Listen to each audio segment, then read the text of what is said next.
Hey, welcome back YouTube. I'm back for another episode of our 1970 Lincoln Mark III build. Got the body back on the body cart. We had the frame on the rotisserie.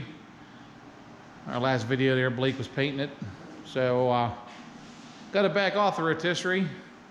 Started running some fuel lines, some little clips and brackets we need to get back on. Got the fuel line made. Got to do a little final fit in it yet.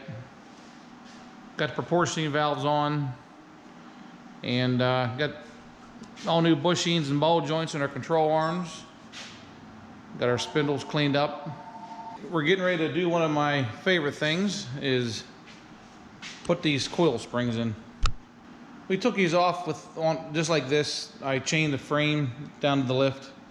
Used our transmission jack to compress them. And they came right out real easy, so we're going to put them back in that way. Hopefully they'll go in as easy as they come out, so we're going to find out. So sit back and enjoy.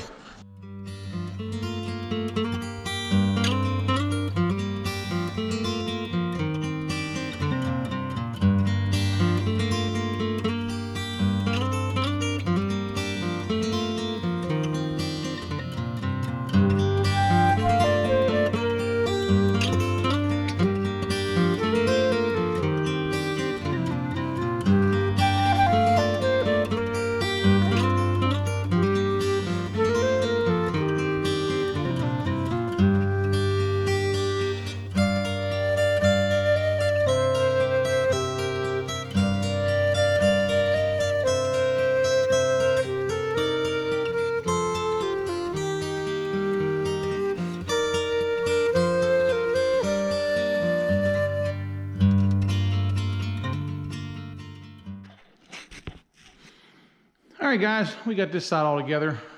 There's so much stress on this spindle here, I can't even get it to move, but once the car's down on its wheels, there's some weight on it, it'll be fine.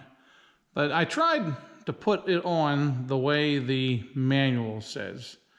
And if you look in the shop manual on these, it says to put the spring in, you leave your ball joint hooked up, you put a jack under here, and jack the control arm up into place. I tried that. What I was finding was because of the way the spring is, it kept wanting to push the control arm into the frame, and by the time I got it up in here, the hole was back here, and there was just no way to get the control arm to go back that way. So that's what we're going to do on this side here. We're going to do it the way I know and the way that works, and let's get this side together.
Okay, guys, we have our coil springs installed.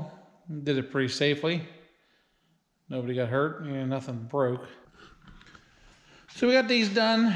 This spindle here is tight too because of the stress of everything.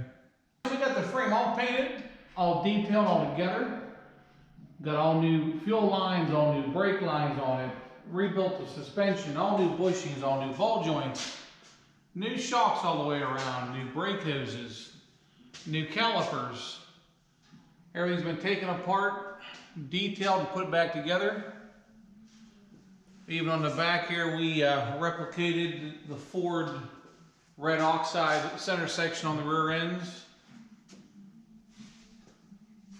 all new bolts and copper wire. I'm sorry, we got all new nuts and copper crush washers on it.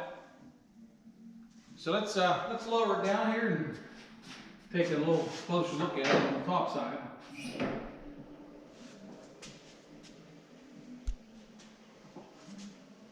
So we're gonna put some tires in this thing and get it rolling again. I got some stuff I need to get up on the lift. This thing's been on the lift for about a month, I think.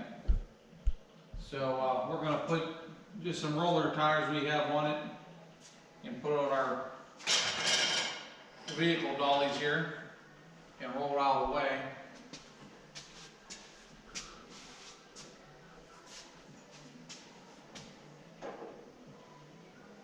That's good. So I remember Blake, you know, he had sandblasted this and painted everything, and him and I worked together on it. A couple other things we have to do to it yet is get all the body mount bushings and hardware cleaned up and get them staged where they gotta go. And the next step is going to be, after that, working on the engine and transmission. I want to get it all cleaned up, painted and detailed, set in the frame before we set the body back on it. Well guys, thanks for staying tuned with us. Thanks for watching us and following the progress of the Lincoln. Hope to see you next time. Don't forget to like and subscribe, and we'll catch you. See ya.